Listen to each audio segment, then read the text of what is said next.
Me hicieron llegar 956 millones de pesos. Vamos a tener mayoría en el Congreso para imponernos por la fuerza, convencer, persuadir. Entonces, ¿no crees que me preocupa mucho la saturación de hospitales, los muertos? Y ya no lo tomamos en cuenta, pero era para esto, que siempre el tronco sea nuestro. Estoy hablando de miles de millones de pesos.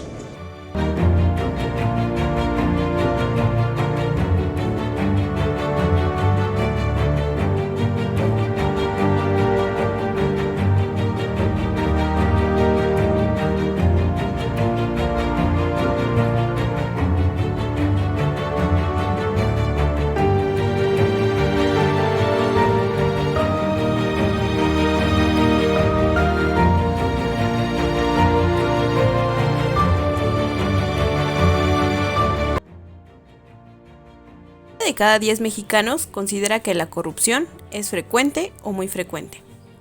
Según una nota de Mexicanos contra la Corrupción, arroja que a pesar de que uno de los temas de Andrés Manuel López Obrador para su campaña presidencial fue la bandera de la anticorrupción, datos del INEGI, obtenidos entre noviembre y diciembre de 2019, indican que a poco más de un año del comienzo de la administración de AMLO, la percepción de corrupción no disminuyó.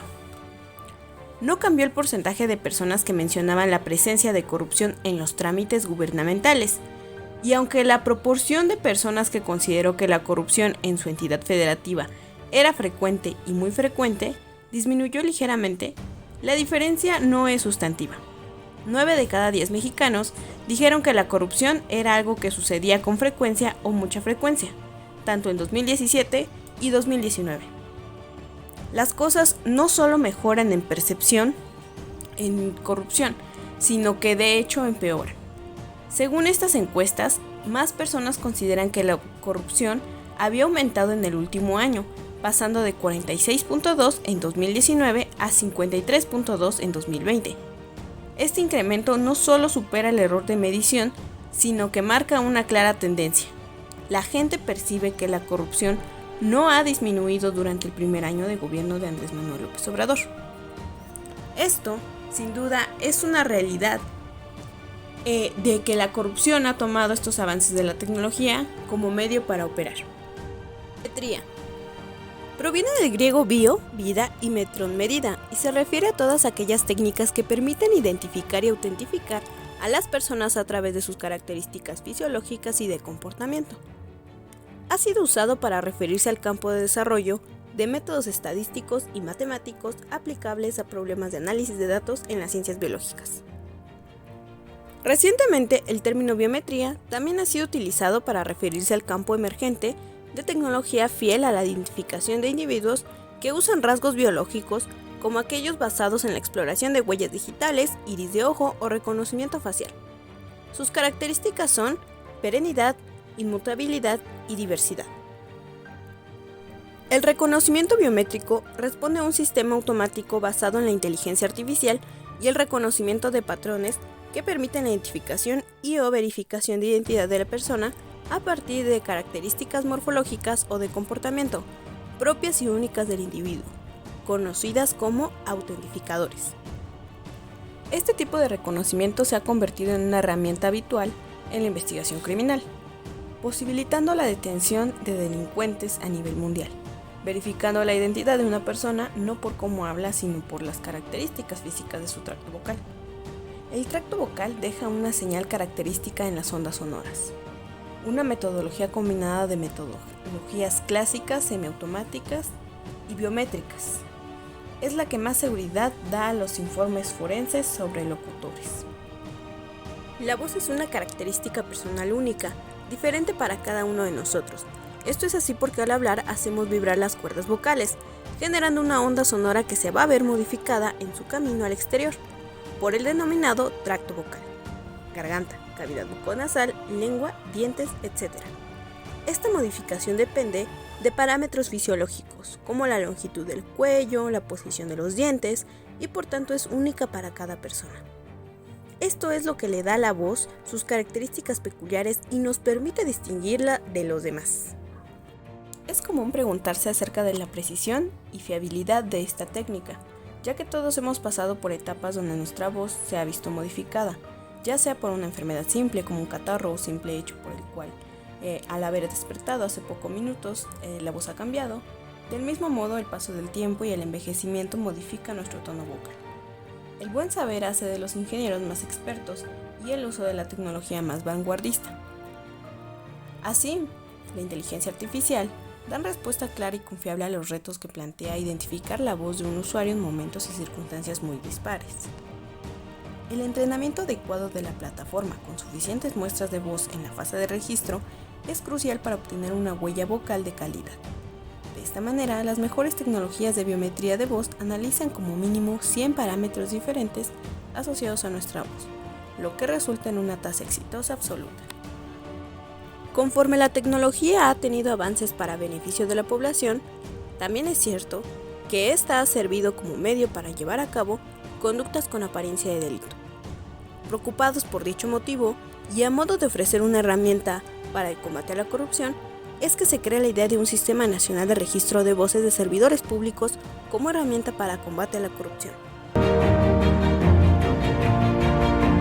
Este proyecto tiene por objetivo ser implementado para todos aquellos servidores públicos de los Estados Unidos mexicanos, incluyendo, claro, aquellos de elección popular, y deberá incorporarse a la base de datos de Plataforma México. Esto será un requisito para ostentar el cargo. Esto a fin de tener en grabación registro de audio de la voz del usuario y poder ser usado en un futuro si es que existe la presunción de la comisión de algún delito por algún medio tecnológico en el que solo sea posible escuchar la voz y no se tenga la certeza de quién es el emisor de esta voz.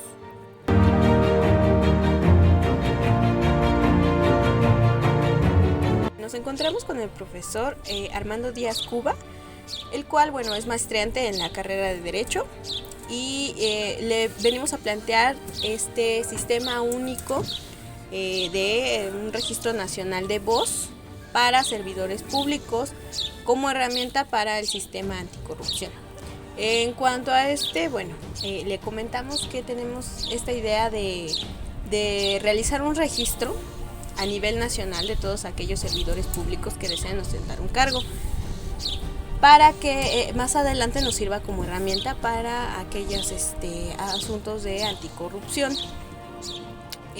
¿Usted qué piensa al respecto de esta idea que le hemos venido planteando? Bueno, como tema incluso innovador, suena bastante interesante, tomando en consideración que parte de la población tiene, digamos, desconfianza incluso ya en ciertas autoridades, y poniendo en un marco legal ya una propuesta como la obtención o incluso que las fiscalías tanto a nivel regional como nacional tengan o cuenten con un acceso único o registro único de datos en específico como lo puede ser la voz, suena bastante interesante. ¿Por qué?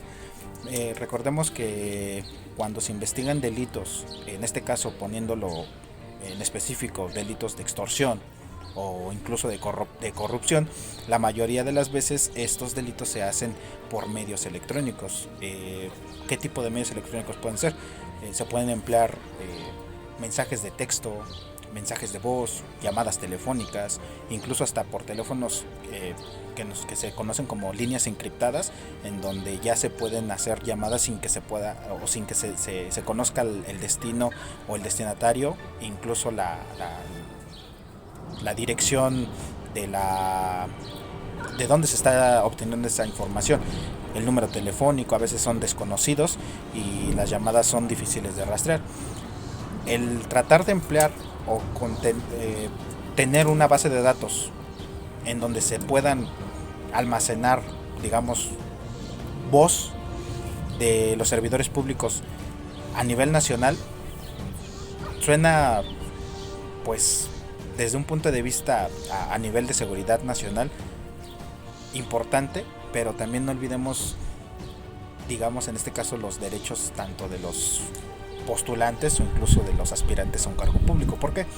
porque incluso la voz, recordemos ahorita ya que hay muchos medios en los cuales pueden distorsionar voz o pueden incluso hacer parecer incluso una imagen o un video y parecer en tiempo real que es la misma persona cuando es un video editado, pero ya los avances de la tecnología permiten que puedas incluso pensar que es la persona y por medio de un fotomontaje o de un video montado determinar que sí es una persona cuando ni siquiera es la identidad de esta persona que creen o que nos quieran hacer creer.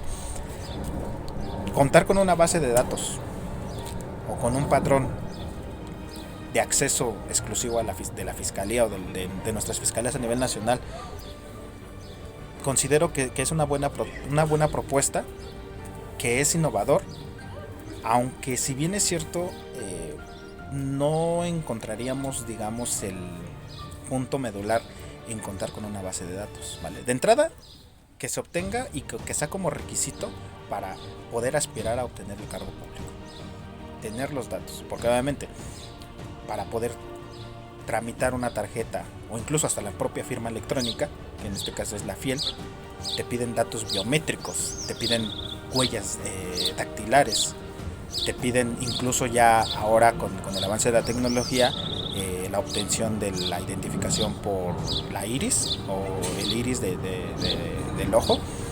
Entonces los avances de la tecnología van incluso más allá de un reconocimiento por voz. Ahora, cuando se investigan este tipo de delitos, ¿qué es lo que hace la fiscalía? De entrada, si detectan, o Fiscalía Anticorrupción detecta que un servidor público está cometiendo una conducta con apariencia de delito o un hecho que la ley señale como delito, lo primero que tiene que integrar en la carpeta de investigación son los antecedentes o datos de investigación consistentes en las videollamadas, en las llamadas, en los mensajes de voz. ¿Para qué? Para que con ese mensaje de voz se pueda incluso obtener información y decir si el servidor público es el que efectivamente mandó ese audio. Ahora, recordemos que aquí pues es un trabajo importante el que deben desempeñar las fiscalías y el departamento o la Dirección General de Peritos, porque son los encargados de realizar a cabo la prueba electrónica. En este caso no considero que con el simple hecho de adjuntar el audio en un disco, en una memoria USB o en un teléfono celular, pues darle credibilidad. ¿Por qué? Porque todo esto debe llevar una cadena de custodia conforme al Código Nacional de Procedimientos Penales. Si bien es cierto, podemos obtener nosotros pruebas, como pudiera ser en materia civil, donde una captura de pantalla puede ser importante e incluso lo podemos adjuntar como prueba documental, o también se puede adjuntar como un medio electrónico obtenido por los avances de la ciencia y la tecnología. Aquí el punto en materia penal es pues un poco más delicado, o mejor dicho, es delicado porque se debe contar con una carpeta de investigación, se debe contar con una cadena de custodia realizada por los policía de investigación, o en este caso el departamento de inteligencia o policía cibernética, para poder determinar la veracidad de esta información. Se debe ponderar incluso desde el punto de vista del punto de prueba, y sobre todo la obtención de la prueba. ¿Para qué? Para que no caigamos en una prueba ilícita o en una prueba nula. Entonces, si nos podemos dar cuenta, en este tipo de delitos lo único que tenemos es la llamada, el mensaje de voz, o incluso el video que se pueda observar en donde el servidor público esté haciendo mal uso de sus atribuciones o incluso cayendo en actos de corrupción. El punto importante aquí sería sentarnos y centrarnos medularmente en la cadena de custodia para verificar la validez de la prueba. Ahora, si nosotros tenemos ese dato o ese banco de pruebas consistente en la base de datos de todos y cada uno de los servidores públicos a nivel nacional, nos vamos a encontrar con un problema.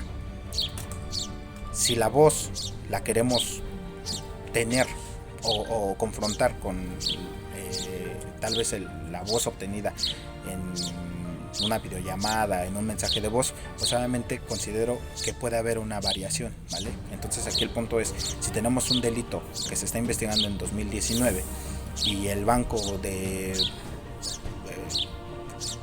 la base de datos se creó en el 2012, pues entonces ya pasaron un tiempo prolongado, incluso pues la confronta en cuanto a las dos me atrevo a decir los dos audios, pues creo que no sería tan fiable, ¿no? O sea, no sería tan preciso.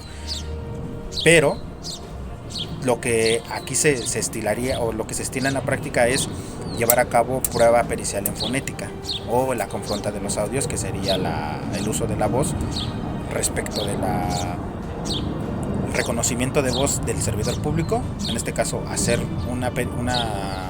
un dictamen en fonética forense y determinar si la voz del servidor público concuerda con los datos o medios de prueba que se encuentran en la carpeta de investigación. ¿Para qué? Para que esta pericial en fonética forense o identificación por voz se pueda identificar o se pueda contrastar con los medios o antecedentes de investigación que ya tiene la Fiscalía.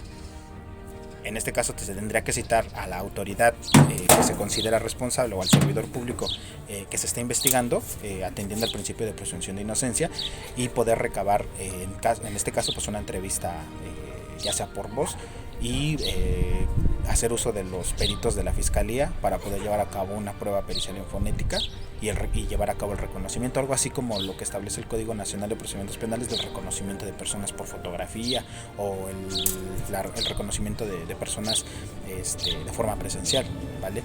Que es una de los puntos importantes que maneja el Código Nacional para el tema del reconocimiento, y por qué no el uso del reconocimiento de voz o la pericial en fonética forense para contrastar o comparar la voz del servidor público, no con la base de datos que se tenga, sino con la entrevista propia del servidor público, y hacer una confronta con los datos de prueba que ya se tengan en la carpeta de investigación. ¿Qué quiere decir?